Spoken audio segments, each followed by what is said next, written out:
This video is brought to you by people who like, share, and subscribe to this channel.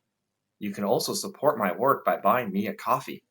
The Fellowship of Guelphissauga continues, with the mayor flexing his strong powers on the Tent Encampment downtown.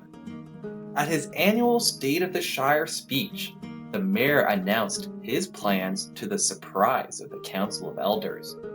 He wanted to flex his strong powers to cut next year's tax increase down to 4% and to clear the tents ruining the view from his office window.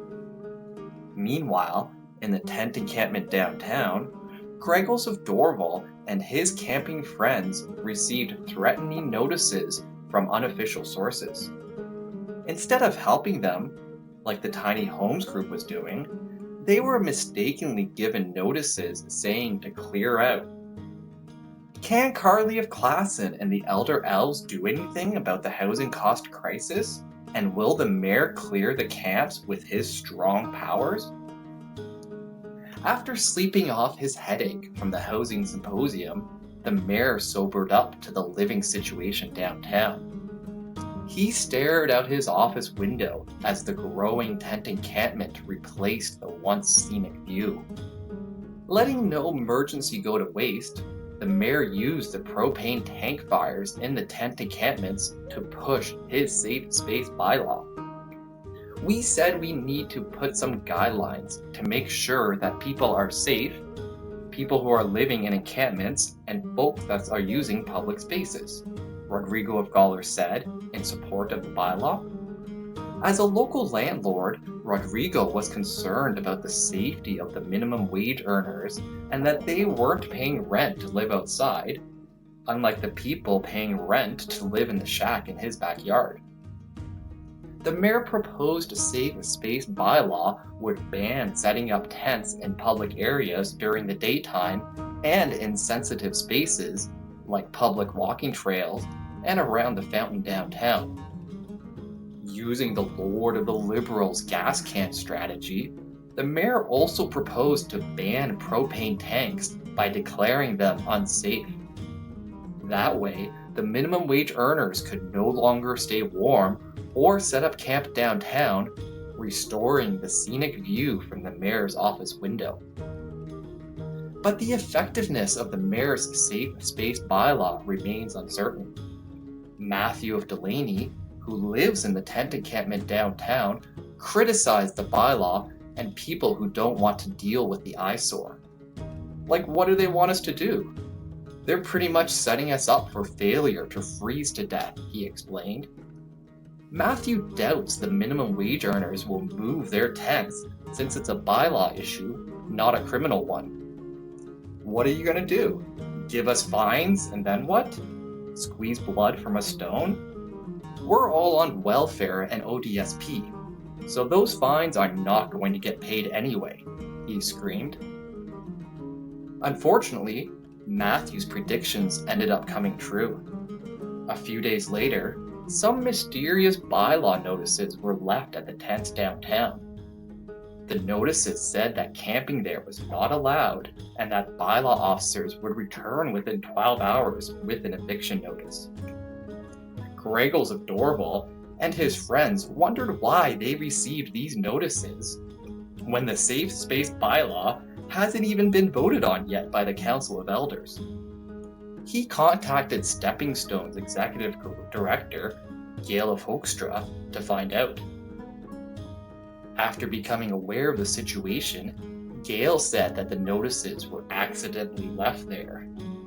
These particular notices were given in error, and as soon as this was determined last evening, it was my understanding that they have been taken down by bylaw, she explained. Apparently, the notices were out of date since they were from a drug strategy campaign from 5 years ago. Unfortunately, the flyers that were handed out did not contain correct information, she said. That line about bylaw staff being back in 12 hours and giving out eviction notices is not correct. That is not something that the city would have said and is contrary to the procedures she followed. Somehow, She didn't know why they were printed, who printed them, or where they came from, even though the bylaw notices have the names of the people who wrote them on them. Back at the mayor's office, he prepared his annual State of the Shire speech for his dubious business associates. As a specialist in marketing, and not mathematics, the mayor decided to flex his strong powers at the podium. In a surprise announcement, he declared his intent to use his new powers to limit next year's tax increase to 4% instead of 9.97%, and to look into creating tiny homes in parking lots. People can like it or not like it, but that doesn't matter anymore.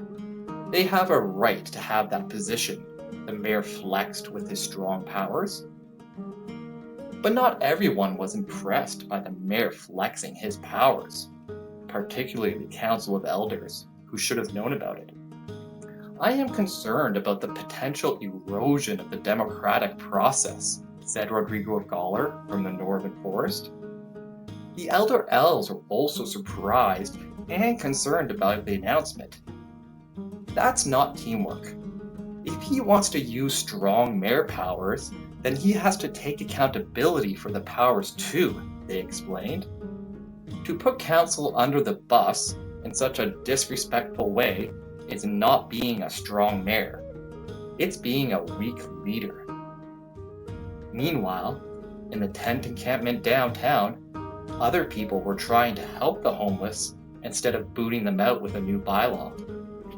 The Tiny Homes Bridging Coalition gathered a group of caring community members with the goal of creating tiny homes to help the homeless instead of sitting in meetings like the mayor. It's unbelievable that we live in a community where there's significant privilege, and yet we are allowing our most vulnerable to be at the mercy of the elements, said Mike of Margalongo Farms, spokesperson for the Tiny Homes Bridging Coalition. These folks are in vulnerable situations. It's getting worse. The group has already received a commitment from a private landowner who's willing to provide up to 2 acres of land for up to 50 tiny home residents. But their goal is still a work in progress, as the possibility of using publicly owned land isn't off the table yet.